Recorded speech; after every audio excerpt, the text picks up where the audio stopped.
எந்த இடத்திலும் தனது பெயரை பயன்படுத்துவதற்கு இயக்குனர் கஸ்தூரி ராஜாவிற்கு எந்த அனுமதியும் வழங்கவில்லை என்று நடிகர் ரஜினிகாந்த் சென்னை உயர்நீதிமன்றத்தில் தாக்கல் செய்த பதில் மனுவில் தெரிவித்துள்ளார்.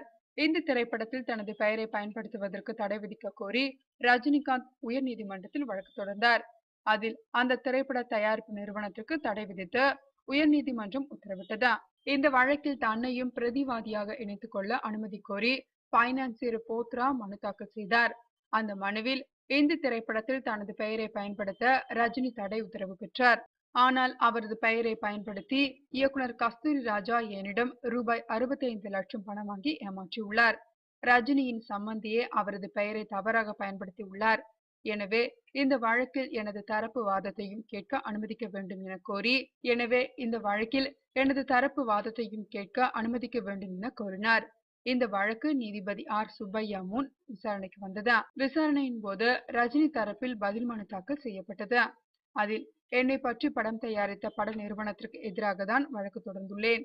அதற்கும் போத்ராவிற்கும் எந்த தொடர்பும் இல்லை.